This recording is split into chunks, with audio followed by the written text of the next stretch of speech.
For the last couple of episodes of the Discover the Word podcast, Bill Crowder has been leading some conversations with Elisa Morgan and Daniel Ryan Day and Rasul Berry about how to read the Gospels, the four accounts of the life of Jesus at the beginning of the New Testament. Arguably four of the most influential books or writings of all time, and possibly some of the most controversial as well. The impact of Matthew, Mark, Luke, and John, the four Gospels, is undeniable. But they are ancient biographies, and knowing how to read this kind of literature is helpful. And so they describe the approach we're taking in these conversations this way. Discover the Word 101. Yeah, and for anybody who's ever gone to college, you know that 101 is a first semester freshman class, right? Yep. It's just basics, core fundamentals, starting point ideas on whatever the particular subject is. We kind of want to return to that kind of idea for our conversations this time around in a Discover the Word 101 conversation on reading the Gospels. And so we're taking one episode with each to do that. And this time it's DTW 101 on how to read the Gospel, the good news about Jesus according to Luke. Pull your chair up and we'll get started in another hour of studying the Bible together on Discover the Word.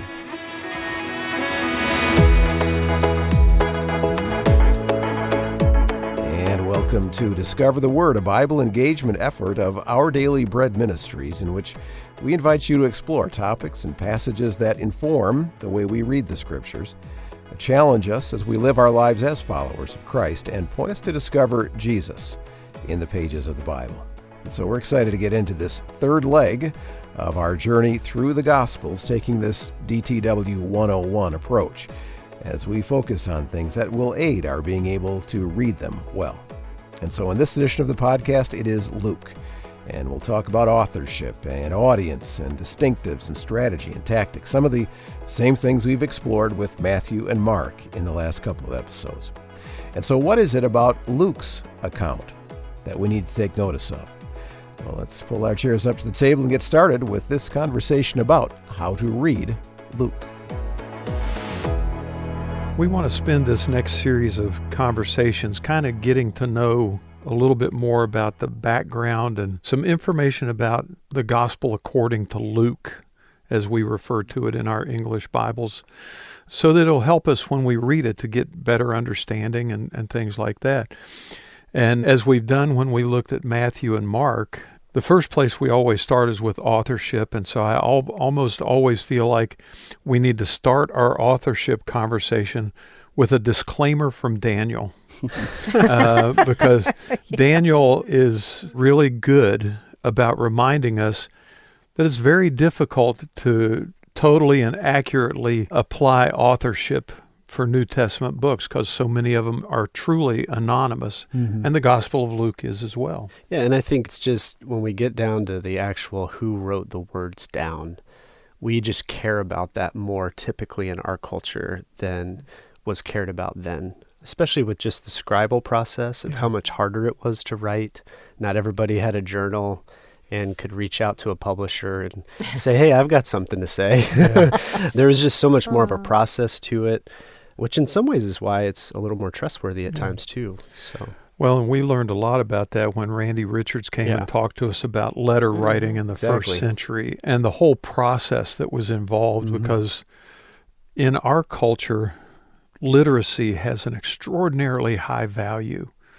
Two of my kids suffered from a form of dyslexia, which made uncoding or decoding words very, very difficult for them. And they struggled in school because it was all based on reading.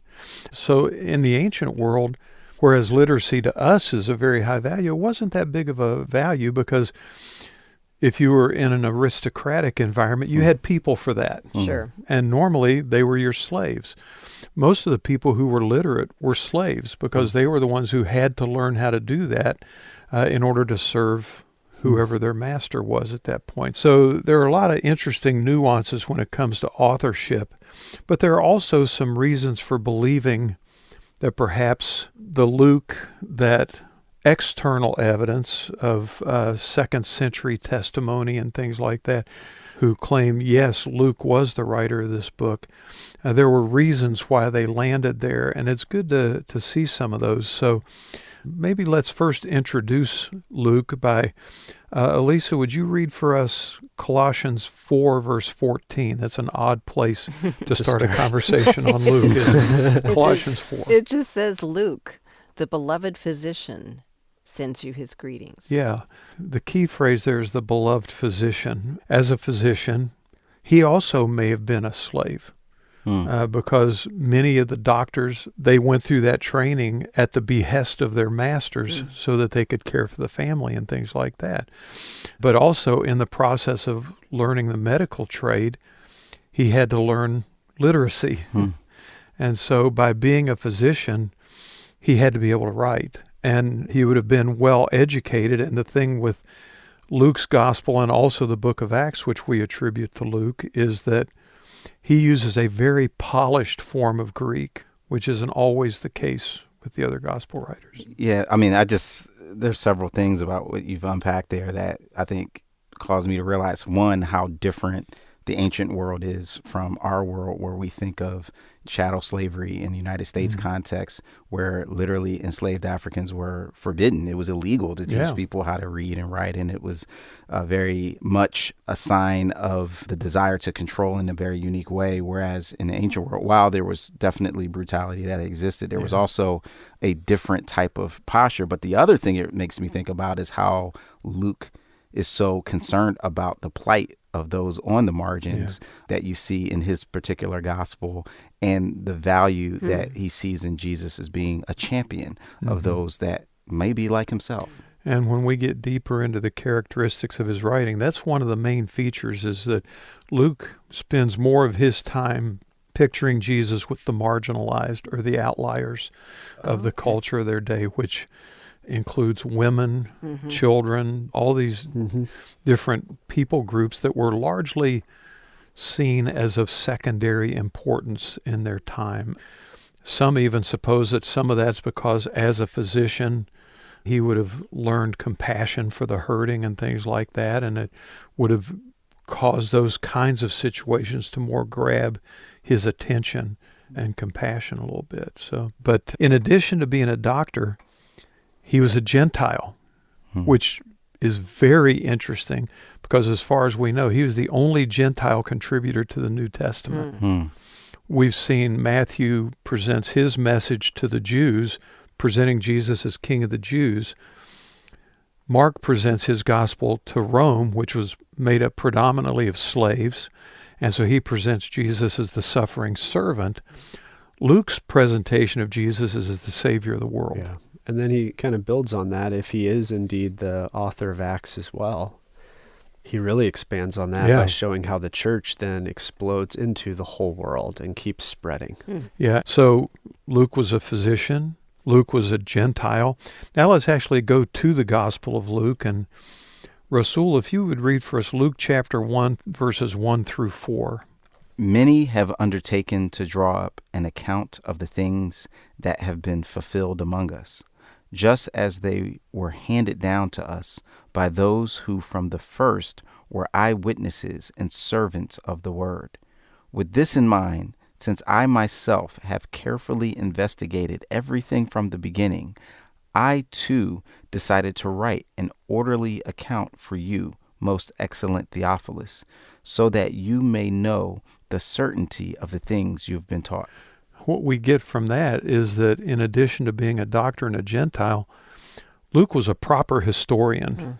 Where do you see evidence of him being a proper historian in those verses? In verse 3, carefully investigating everything from the beginning and deciding to write an orderly account. Yeah, and that account comes in part from verse 2, eyewitnesses. Luke himself, I mean, we saw Matthew as one of Jesus's 12 disciples would have been an eyewitness. Mark, recording the memoirs of Peter, has Peter's eyewitness to base on. Luke has to do research, and he has to dig out witnesses. And in fact, I think it's generally believed among scholars that the reason he has the most complete and detailed birth narrative is because he got the information from Mary, herself, who was more than an eyewitness. She was a participant. So as a historian, what we find is levels of detail in Luke that we don't often find other places. And at times he went from being a researcher to a participant, not so much in the gospel record, but in the book of Acts, because there are times in the book of Acts where, as he's writing about Paul's adventures, if you will, he says they, but then other times it switches to we, very subtly. He doesn't announce all of a sudden, and by the way, I joined up here, and so you need to pay more attention because I was there. No, it's just that very subtle switch from they to we that announces, okay, he was a participant. I'm struck by, from the very beginning, you see this very professional approach, eyewitness, carefully investigated, orderly account. Yeah. You know what I mean? Like, there's a very clear way in which he's organized and thought through his presentation in a way that we oftentimes don't necessarily assume that was what was involved with the gospel being written down. And I think also the way he describes that, as you said, in such vivid terms, Rasul, speaks to the fact that to Luke, he was not writing myth or fable. He was writing history. Yeah. The other thing, and I want to just go back to what you said a minute ago, Daniel, about he was writing for his sponsor. It says he was writing for the most excellent Theophilus. Now, the theory is that Theophilus, if he's speaking to a specific person, some say the word Theophilus means God lover.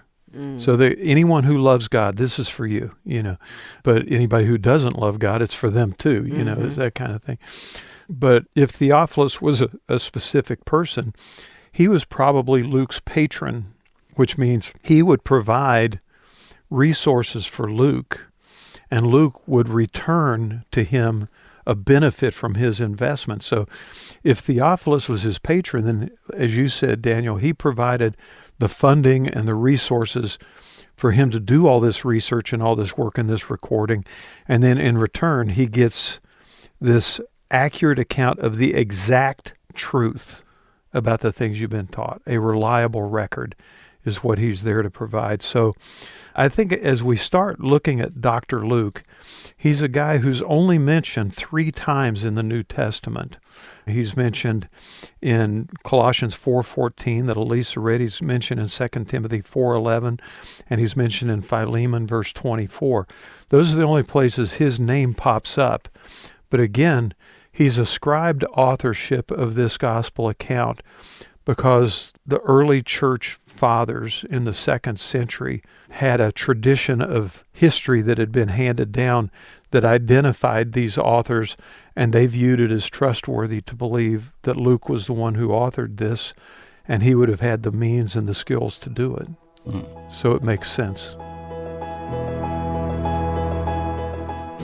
And there you have some background about Luke, the only non-Jewish contributor to the New Testament, and some info about what he brought to this account of the life of Jesus. Good start to exploring how to read one of the Gospels, this time how to read the Gospel or Good News about Jesus according to Luke. All right, now let's turn our attention to the audience Luke had in mind when he was researching and putting together his account of the life of Jesus. Interestingly, he had a super narrow audience he was writing for, but also a tremendously wide audience as well. Is that even possible to write for both? Well, let's continue.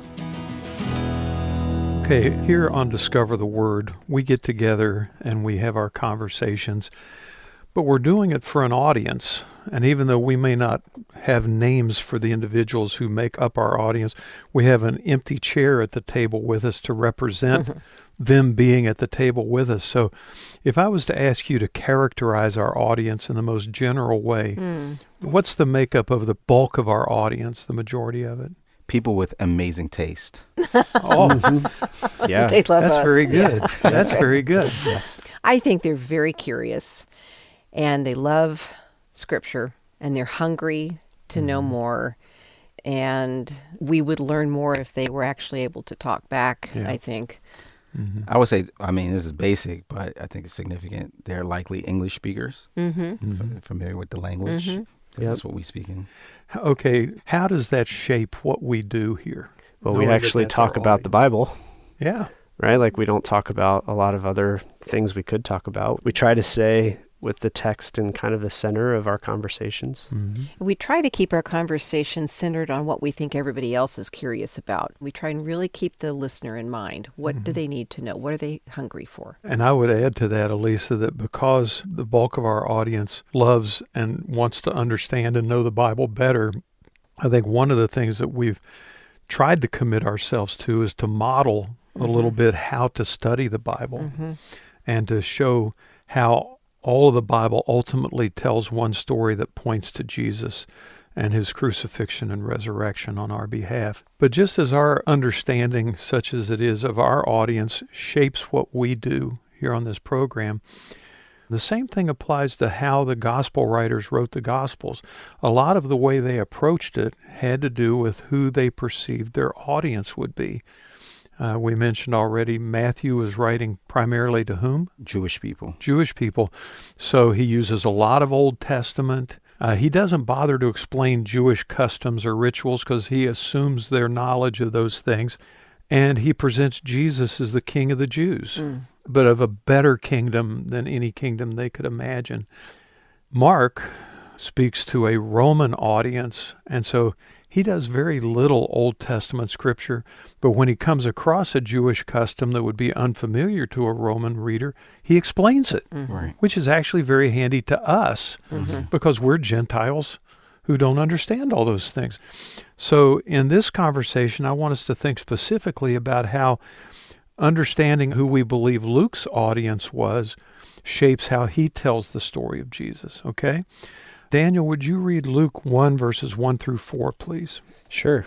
Since many have undertaken to set down an orderly account of the events that have been fulfilled among us, just as they were handed on to us by those who from the beginning were eyewitnesses and servants of the word, I too decided, after investigating everything carefully from the very first, to write an orderly account for you, most excellent Theophilus, so that you may know the truth concerning the things about which you have been instructed. Okay, so in the narrowest sense of the word, his audience is Theophilus, okay? And if, as many believe, there was just an individual who was perhaps Luke's patron, who was paying for all this research, and in return, he was going to receive this orderly account that thankfully we have also received. One of the things that hints to us a little bit about this person, Theophilus, is the word at the end of verse 4, taught or instructed. That's the word in Greek that's translated into the English word catechumen, or someone who has gone through the catechism, someone who has been taught or is being taught the basics of Christianity. Yeah, and you just modeled why that's important sometimes, because you said the word in Greek that's translated into English, catechumen, which means to be taught. Yeah, we need a lot of help there. Yeah, and so the fact that Luke refers to Theophilus as someone who has been taught some of these basic things, it's almost like, okay, I know you've got a good foundation that's been laid in the things you've been taught. Let me build on that with some really accurate information about Jesus and what he did. How does that shape what you think about Theophilus? I mean, one thing that comes to mind on a basic level is I'm like, wow, the privilege and the honor of investing in Luke's work that formulates the gospel of Luke. Like, sometimes you don't know about the payoff of your investment or what you're contributing to, but the fact that this brother actually contributed to what we now have, and we got the sequel, right? Luke and Acts, that's amazing. But specifically seeing that he had committed himself to learning the basics of the faith, and of course was shaped by it enough that he wanted other people to be shaped by that same faith. It's a reason why maybe he's excellent Yeah. in Yeah. Luke's eyes. Well, we've got modern day equivalents, sort of, in that, the families and the foundations that established the Museum of the Bible in Yeah. Washington, D.C., or even those who have legitimized church history and Yeah. done the work back. So it's interesting. Yeah. I also think, too, that if we could talk to Theophilus today, he would probably describe to us the moment he actually received this and for the first time. And we're just so used to like walking into a bookstore and seeing 1 million Bibles, and we all have probably about 1 million in our houses. And like, we just don't value the How gospel amazing this according is. to Luke as much as he would have probably in that moment of like, all right, I did all this work. It's probably taken years to collect all these stories, to write it all down. It's cost a lot of money. Here it is. And just how amazing that would be. I would say, with the probably exception of those who are in closed countries, I've heard stories of folks like in China where they literally have to pass around a Bible, and even Sometimes just a page from a Bible. right. And so there are still those windows where some people, but by and large, I can just take for granted. I can get it on my phone. I can get it on my computer. I can get it in various translations in a way that Theophilus didn't have access to that. Like, he got the first one, I can validate that, Rasul, because the first time I went to Russia to teach Russian pastors, shortly after the Iron Curtain had fallen and communism had collapsed, and most of these guys who we were teaching had been pastors already for years, but a lot of them didn't have a complete Bible in their whole church, And so one of the things we did for that trip was we raised some money to get each one of our guys a little library of some resource tools. And one of them, believe it or not, was a Russian language edition of the Schofield Reference Bible. And I remember there was one of our guys in the class who was like about 6'7" and weighed about 280 pounds, just a big old guy. And I remember when he saw that Bible, he just held it to his breast like he was afraid somebody's going to take it away from him, and just stood there crying. That was the happiest moment in his life, because he now had a Bible of his own. And I think you're right, Daniel. I think there's a sense in which we here in the West especially really take so much for granted. But Theophilus, after perhaps years of waiting for the fruit of this investment to come, when Luke finally hands him that scroll, it's got to be like this most magical moment for him.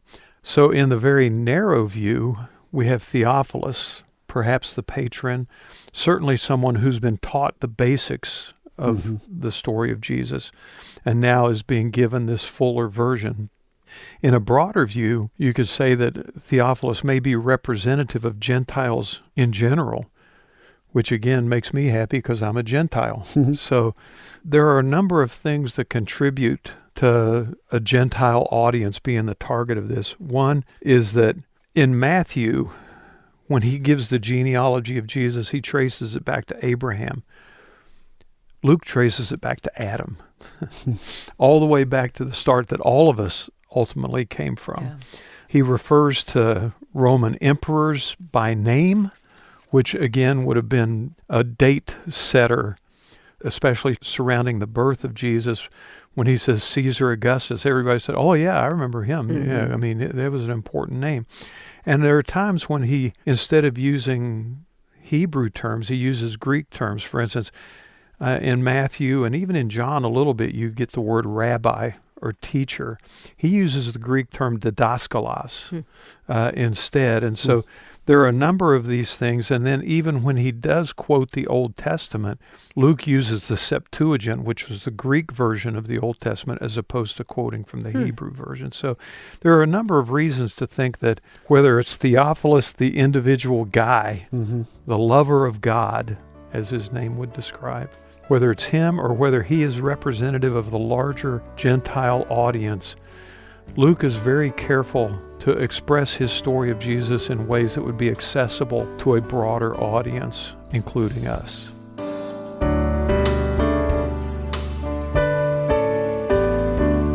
And there you go. Helpful contexting conversation about audience and how that factors into how to read the Gospel of Luke. Luke's audience was the subject of that segment of this Discover the Word podcast. Well, if you're a long-time Discover the Word listener, then you may remember Haddon Robinson, who was part of these conversations for so many years. And one of the things he stressed over and over with us was the importance of the big idea, identifying a main thesis statement in a passage. He was unwavering on that. And so next, we're going to go with our mentor's advice and look for the big idea of Luke's gospel. We'll do that right after the break. And embedded in the title of this series, How to Read, is the assumption that you will be reading the Gospel of Luke. And so as part of this study of how to read the Gospels, I'm also taking time to tell you about a resource from us here at Our Daily Bread Ministries that provides a fresh way to actually read the Bible. It's called Immerse, and it's part of what we hope to fuel here at the ministry, and that is a worldwide Bible engagement movement. This Bible is different from the traditional Bibles that you likely have multiple copies of in your home, in that the chapter and verse divisions have been removed. The order of the books has been altered to present the story of the Bible in a much more readable way. For example, Luke and Acts are grouped with the epistles and the letters written to the churches that you read about in Acts. Mark is grouped with Peter's letters. Matthew is paired with Hebrews and James because of their connection with the Jewish audience. And John's Gospel, well, that's together with John's other letters and the book of Revelation. And it comes with a plan to walk you through, in the volume we're recommending, the New Testament, in either 8 or 16 weeks. This volume of Immerse is called Messiah, and it begins with Luke's Gospel and then his sequel, the book of Acts. So I encourage you to go to our OurDailyBreadPublishing.org website and check out some of the other things about the Immerse Bible. Just go to OurDailyBreadPublishing.org and search for Immerse. And now let's listen as Bill follows Haddon's lead in identifying what the big idea of how Luke tells the story of Jesus is.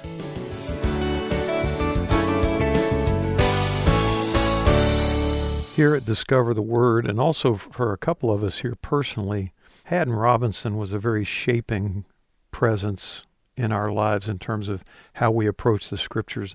Elisa, more personally for you than for me. I mean, I read his books and stuff and had the privilege of meeting him later in life. And you and Brian, I mean, basically lived with the guy practically for years. One of the things that Haddon said about preaching was you had to have a thesis statement. You had to have, this is what I want to communicate through this message. And everything was built into the message to help you accomplish that thesis. And I would suggest to you that Luke had a thesis statement in his gospel. And if we could dumb it down for all of us, Haddon actually brilliantly described it as the big idea of a passage. Yeah, the big idea. Yeah. So what's the big idea of Luke's gospel? Well, Elisa, would you read for us Luke chapter 19, verse 10? And we're going to do that thing that we hate to do. We're going to take a verse out of context and just read it as it stands. Okay, here goes. For the Son of Man is come to seek and to save that which was lost. I would suggest to you that that is Luke's thesis statement. And everything he does within his gospel account flows in and out of that idea. The Son of Man has come. That's the whole birth narrative. To seek and to save. We get that in Jesus' ministry and his teaching, like the Luke 15, the 3 lost thing parables. I would suggest this is his thesis statement. And as we try to get our minds a little bit more around the Gospel of Luke, one of the things we want to understand is his message. We've talked about who he probably was, to whom he was writing, both individually and then on a broader scope. And now we want to talk about his key message. For the Son of Man has come to seek and to save that which was lost. So how does that key idea shape how he tells the story? Yeah, well, I'm hoping you're going to help us see that, because at first I get a little skeptical, right? You're saying a thesis statement, but then we started in chapter 19 of Luke. It's a long way in. Right. Yes. And any student of a literature class where you had to write a paper, the thesis statement you get into the first paragraph, and then you use the rest of the paper to explain it. And He so I'm curious. Kind of does. Okay, go ahead, I mean, Elisa. if you think of the first paragraph, we looked at that in our last conversation, but he talks about the witnesses and he talks about carefully putting down the history of the whole message. So he is setting up. Mm-hmm. Yeah, I understand what you're saying, Just though, doesn't say Daniel, what it is because yet. Yeah. in Mark 1, verse 1, we get his statement up Right. front. The gospel. He's the only one who actually entitles his story a gospel, the gospel of Jesus Christ, the Son of God. Yeah. Boom. Right there on the nose, right Yeah. at the beginning. Yeah, no punches pulled. So, in a sense, in journalism, this would be called burying the lead. Yes. But the fact is that Luke's approach is different because he's building up to this. Mhm. He's building up to his thesis statement rather than exposing it and then proving it. He's building up to it. Also, I wonder if in the context of one, obviously we have, 2,000 years ago, I don't know if they were organizing their papers Right in around the their thesis books statement. the same way. What's we your would thesis anticipate. paper? But the other thing in the context of Luke's gospel, this happens right before it turns a major corner to his time in Jerusalem.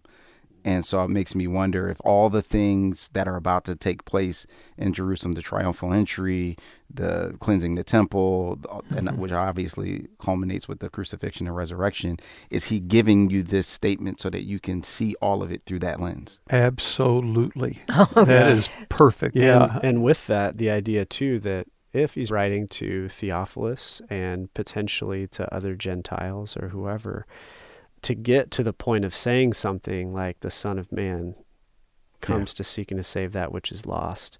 If you say that up front, you might actually lose some people because they're like, oh, okay, I already see the agenda here. Right. But if you save that agenda line for way deeper into the text, and you've already seen all these amazing stories of miracles and healings, and even the birth narrative is different from other things I've seen, and rescues and all this stuff, and then you get to this line, it'd be like, ooh, that line has way more weight than it would if it had been in the front too.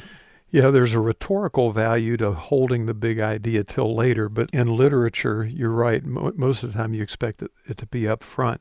There is an earlier tipping of his big idea, and it's found in Luke chapter 2. So that's better. It's better. You're on board now? Okay. In Luke chapter 2, in what's known as the Nunc Dimittis. Oh, yeah. Nunc Dimittis is Latin for now dismiss your servant.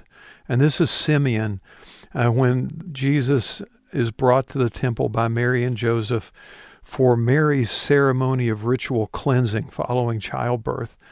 And they come into the temple, and this Simeon grabs the baby from their arms and holds him up and makes these declarations.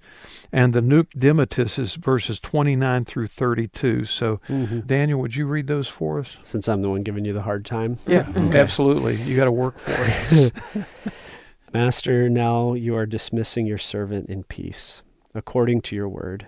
For my eyes have seen your salvation, which you have prepared in the presence of all peoples, a light for revelation to the Gentiles and for glory to your people Israel.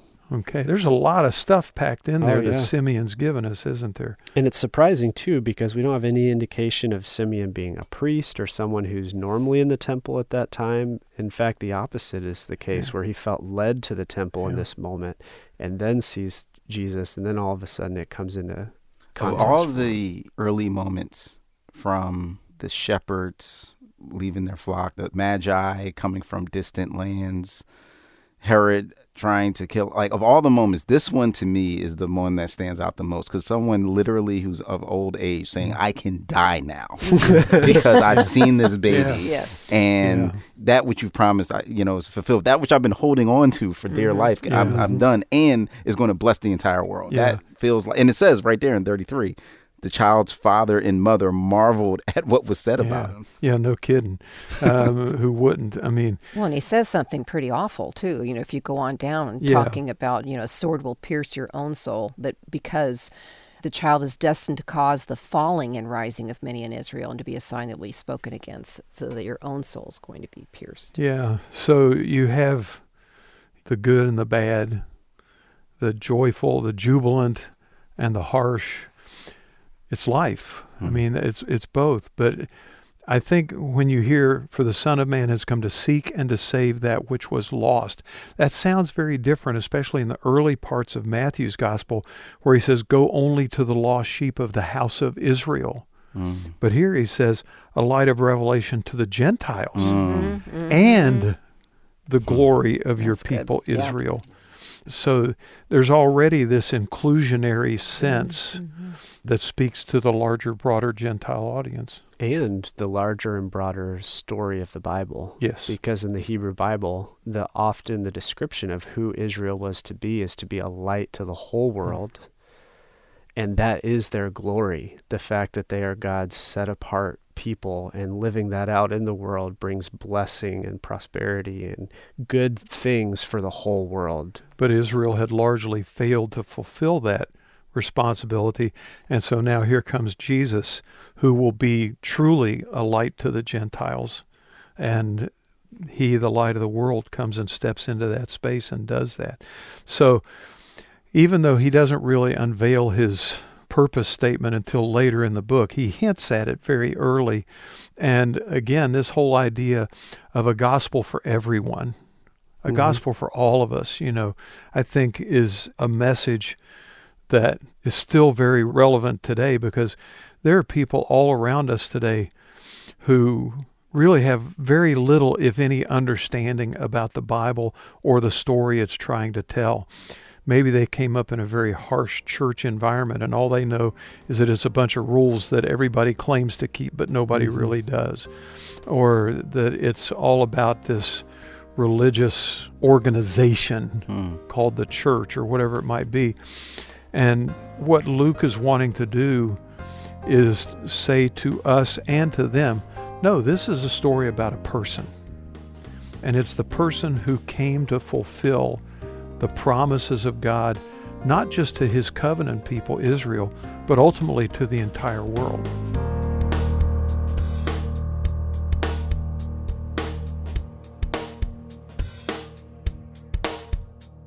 Following 9/11 was the largest degree of white-collar volunteerism to the military since Pearl Harbor.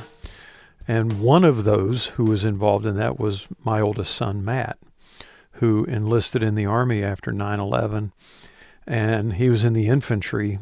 As he moved up the ranks in his second Baghdad deployment, he was involved in mission planning. He would be at headquarters with his superiors, helping put together a strategy. That's a military use of that kind of idea. Where are some other places you might see that kind of thinking? Well, you might think about simply logistics, how to get a package from Denver, Colorado to Poughkeepsie. How do you get it there? No, that's right. But that kind of logistics, or even logistics, I was thinking about this with Brian, our wonderful producer, who has to figure out our schedules. Daniel, Rasul's, Bill's, mine, Mart's, his, etc., and when we're going to record together. That's tactics. How are you going to make that all work so we're all together? Or trying to move from one place to another, New York City in particular, where just go get a bagel. Because it's opposite street side parking, traffic issues, like it seriously, like moving itself, like getting everything from one place to another, space, size, furniture, measurements. It takes a lot of planning and strategy. Yep. Yeah, all of that speaks to planning. And as the old saying says, you plan your work and then you work your plan. There's processes that are used to help accomplish the ultimate end goal, right? And we've already seen, as we looked at Matthew and Mark, that there are specific plans that the gospel writers use to accomplish their goal of telling the story of Jesus to their particular audiences. With Matthew, his strategy, if you will, was he took 5 major teaching blocks of Jesus and he wrapped the story of Jesus around those teaching blocks, writing to a Jewish audience, why would 5 teaching blocks matter to them?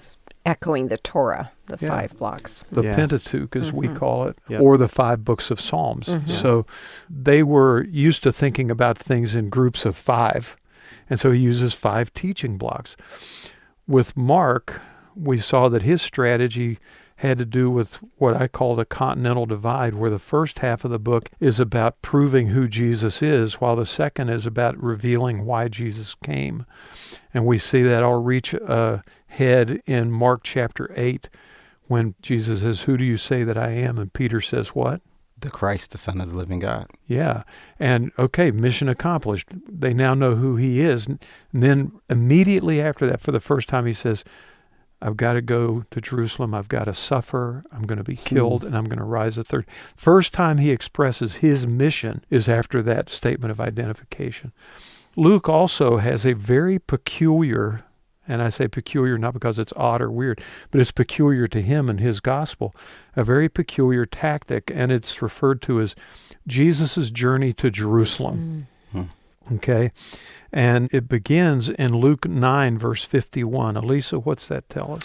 As the time approached for him to be taken up to heaven, Jesus resolutely set out for Jerusalem. Okay.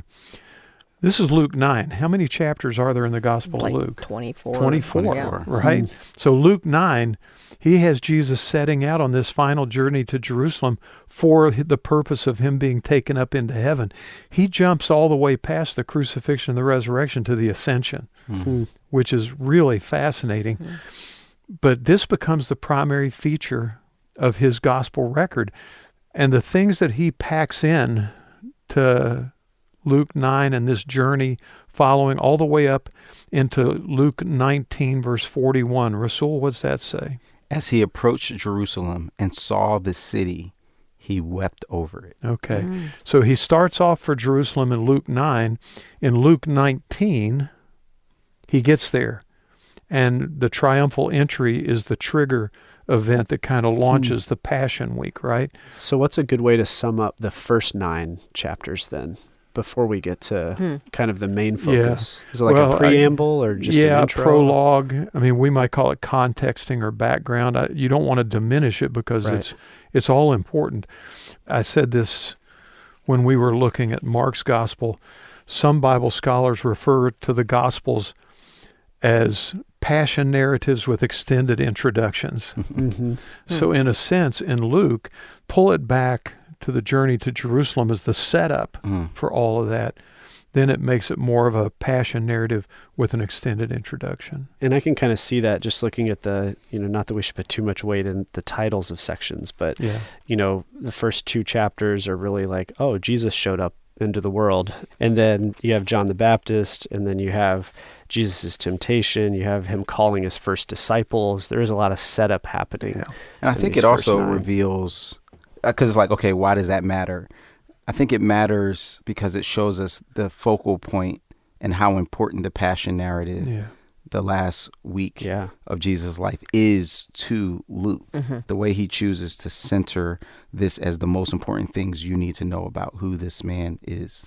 And I think a part of that goes back to what we saw in our very first conversation about Luke being a careful historian. I mean, he's not just haphazardly writing random stuff. I mean, first of all, he's writing under the inspiration of the Holy Spirit, which in itself should bring some organization to the ideas, you would think. But beyond that, he has carefully thought through what the elements of the story that he wants to tell and the manner in which he wants to tell them. And in the telling of it, he chooses to gang a lot of things in this journey to Jerusalem to set up this final week. And when we think about it, let's look in our Bibles for a second, since we're about Bible study. When we come to Luke 19, we saw in a previous conversation that Luke 19, verse 10, contains what we called Luke's thesis statement, or as Haddon would say, his big idea, right? And what was that Luke 19, verse 10 again? That's where the Son of Man came to seek and save the lost. Yeah. Well, what better setup for the Passion Week than that? Yeah. Because he's going to accomplish all that. But if you look, even just in the events leading up to that moment, go back into chapter 18, and you have the story of this judge who doesn't want to help this woman, but because she's persistent in her appeals, he does help her. There are 2 things interesting about that. One is that the judge doesn't want to necessarily help her, but 2, it's a woman. As we saw in an earlier conversation, women were not highly valued in this culture, but here she's brought front and center in Jesus' teaching as an object to receive justice from this unjust judge. And basically, he uses the unjust judge as a photographic negative of the just judge, his Father in heaven. Then you have the story of the Pharisee and the publican that Jesus tells when they're both there at the temple. And the publican is could a also tax be collector. tax collector. Mm-hmm. Yeah. And the Pharisee says, I thank you, God, that I'm not like this crummy tax collector, because I do everything right and I've got it all figured out. And that poor guy is over there pounding his breast in remorse, saying, God, be merciful to me, a sinner. Now, what makes that interesting is the phrase literally translates to, God, make a mercy seat available to me. The mercy seat was on the Ark of the Covenant, and that's where the blood of the sacrifice would be applied on the Day of Atonement. But as a tax collector, he was excluded from the temple. God, is there some way for me to have mercy? Yeah, Jesus is going to be your mercy seat. And then he tells the story of the rich young ruler. Well, first he talks about little kids. Yeah. Let all the little children come to me, which would be kind of surprising in this moment, too. Yes, That's totally. right. Because we've talked about how broad and inclusive Luke's gospel is. Then the rich young ruler who goes away sorrowful because he had many possessions. Follow that with blind Bartimaeus. Follow that with Zacchaeus, the tax collector, whose life was so transformed that unlike the rich young ruler, he gives everything away. He's got them all included there. Yeah. And it's in the context of Zacchaeus that Jesus says, this is why I came. I came to seek and save the lost. And then he goes on to accomplish that fully and completely in the Passion Week. So the journey to Jerusalem keeps incrementally building all the way up until that moment. And then they come to Jerusalem and he weeps over the city. We're not told specifically why he weeps, but you have to believe that at least some of it is because he knows what's going to happen and he knows why he's there. And he knows that they're going to reject him. So would you say almost a good way to read this gospel would be to memorize that phrase, the Son of Man came to seek and to save the lost, and then to just carry that with you as you're reading and see, okay, how did he come to seek and save the lost? Where do we see that? What does that look like? Yeah, I think that's an excellent way of looking at it. And I think, it's like when those of us who preach, when we preach a sermon and we have the big idea, often we emphasize that through repetition. Sure. And I think what you're describing, Daniel, is a way for us as readers to apply repetition to the gospel record by continually asking us, how does this contribute to our understanding of Jesus seeking and saving that which was lost? And I think we see it repeatedly, maybe most visually, in the three parables of the lost things, the lost sheep, the lost coin, and the lost sons in Luke chapter 15. And he tells that story on behalf of the tax collectors and sinners that Jesus welcomes and that the religious leaders have cast aside, because he came to seek and to save that which was lost. And I hope that idea will be what shapes how we read the good news about Jesus that Luke writes about in his gospel. One of the main takeaways we hope that you'll remember from this episode, focusing on how to read Luke, is that as you read that phrase, for the Son of Man came to seek and save the lost, that will be the lens through which you read Jesus' birth, his miracles, his parables, his crucifixion, his resurrection, all of it. He came to seek and save that which was lost. And just a quick reminder that if you'd like to go back and listen to our other how-to weeks on Matthew and Mark, our discovertheword.org website is a great destination. And if you'd like to recommend this series to a friend or a group of friends, well, the website will eventually have all 4 parts, how to read Matthew, Mark, Luke, and John. And I hope you'll feel free to invite them to be part of the group as well. Send them to discovertheword.org. Thanks for spreading the word about Discover the Word. And also thanks for praying for us and for partnering with us financially. Our Daily Bread Ministries is a global nonprofit ministry dedicated to making the life-changing story and wisdom of the Bible understandable and accessible to people all around the world. And that mission is only possible because of the generous donations and support and friendship of listeners like you. So thank you. If you'd like to give, go to discovertheword.org and click Donate. And now let's listen as Bill and Elisa and Daniel and Rasul wrap up this Discover the Word 101 foundational conversation about how to read this account of the life and message of Jesus and what the Gospel of Luke contributes to the bigger story the Bible is telling. Just as a reminder, when we wrapped up our conversations on Mark, I mentioned a book that I had read where it was about the Gospels, and at the conclusion of their treatment of each Gospel, they said, what if this were the only Gospel we had? And we talked about if Mark was the only Gospel we had, we wouldn't celebrate Christmas because we wouldn't know anything about that, among other things. So as we've kind of talked in a 30,000-foot view of the Gospel of Luke, what are some things that might be true or different if all we had was the Gospel of Luke? It might be easier for us to understand that the gospel is for all people. Yeah. There's not emphasis, as there is in Matthew, on the Jewish faith. Yeah, I think Matthew, writing to a Jewish audience, focuses primarily on the chosen people, as makes sense. It's interesting that Luke is able to find that happy balance between not excluding Israel, but not so exclusively focusing on them that the rest of the world's excluded. Yeah, I think if we didn't have, like, for instance, the Gospel of John, we may not get the full sense of the divinity of Jesus, maybe as much as we do when we get all of it together, because Luke is very focused on his humanity. Yeah.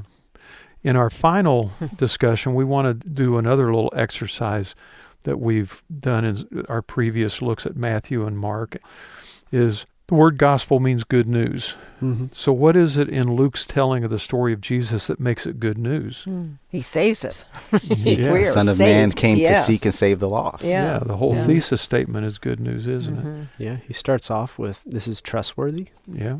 I've referred several times in our conversations on the Gospels to the book by John Stott, The Incomparable Christ, which I think is just a wonderful, wonderful book. But as he deals with each one of the Gospels, he closes with a very comprehensive overview of the book. And I'm going to kind of give you what he's got, and then we're going to focus most of it at the end on how he closes it.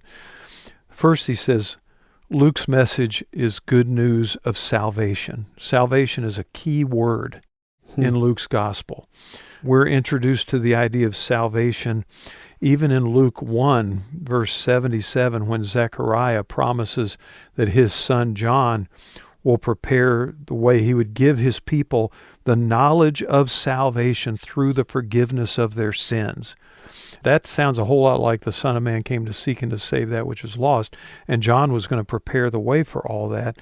So it's good news because it's a message about salvation.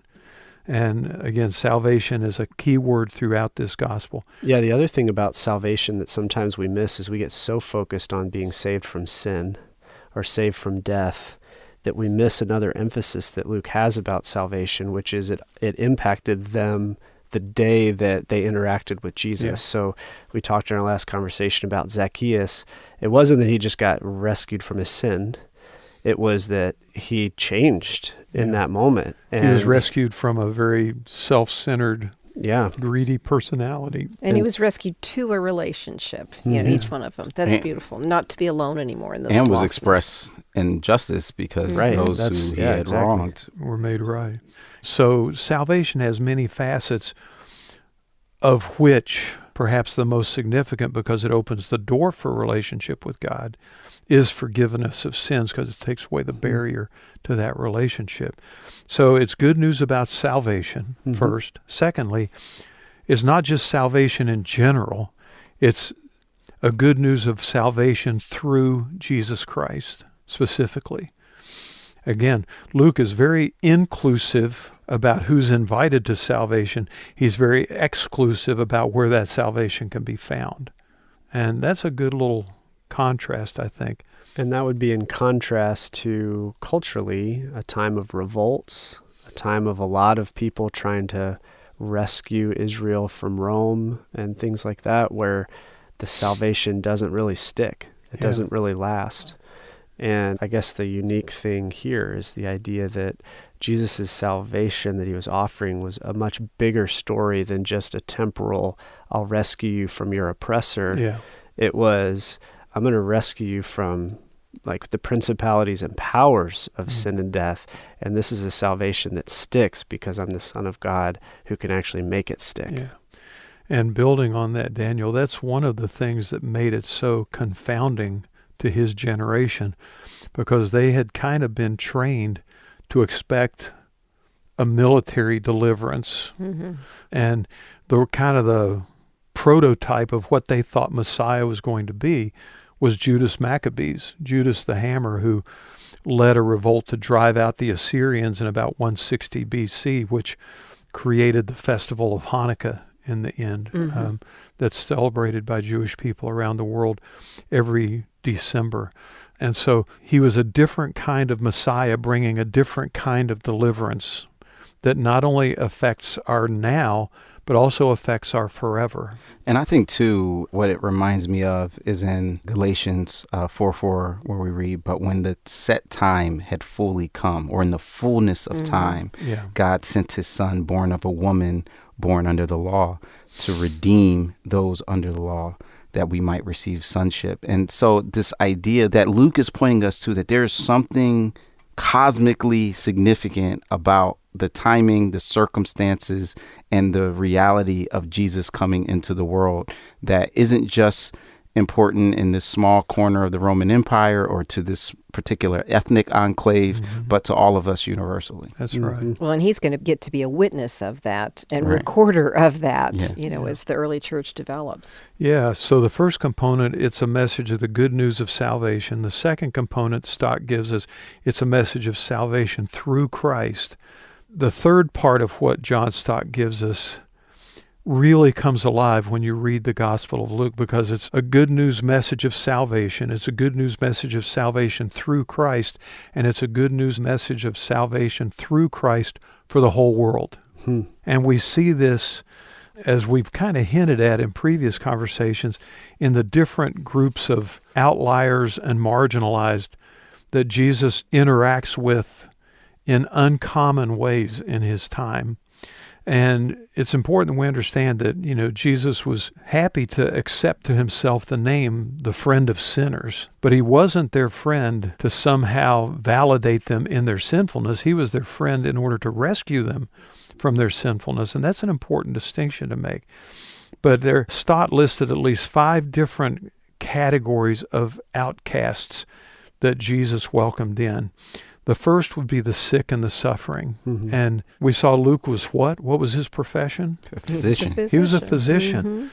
So as William Barclay wrote, Luke almost instinctively reverts to technical medical language.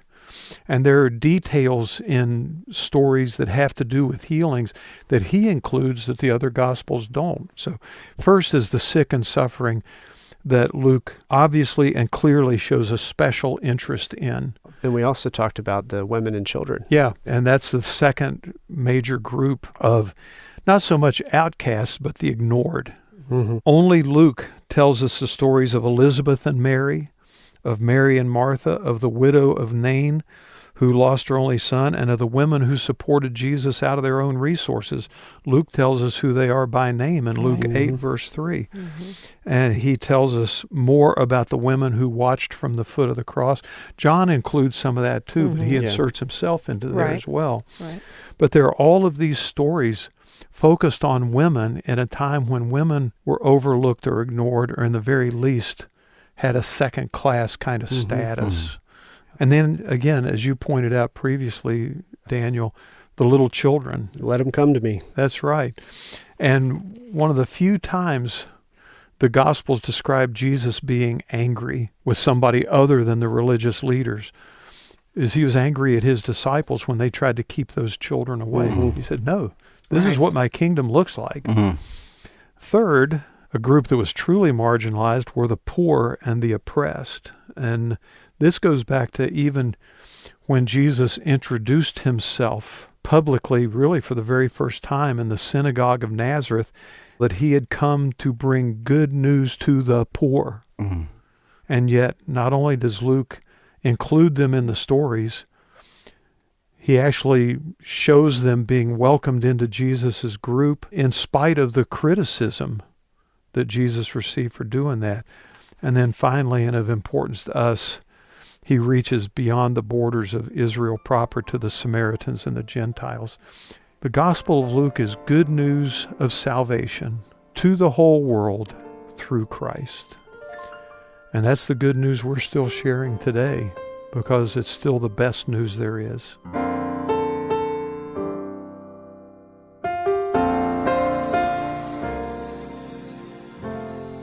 That's a great way to wrap up another episode of the Discover the Word podcast, in which we talked about how to read the Gospel of Luke. Good summary of how Luke's telling of the story of Jesus is good news. Well, Bill Crowder, Elisa Morgan, Daniel Ryan Day, and Rasul Berry finishing the third leg of our journey now through each of the Gospels and focusing on the issues of authorship and audience and distinctives and strategy and tactics, just some of the foundational things that can make these four perspectives on the life of Jesus easier to read and understand. And so now we've finished the synoptic Gospels, Matthew, Mark, and Luke. Next time we'll dig into the Gospel of John. How is it different from the synoptics? And why is it in kind of a category of its own? And what do we need to know to be able to read John's perspective, John's telling of the good news about Jesus well? I'll help you make plans to be here at the table. How to read John is where we go next time we get together to discover the Word.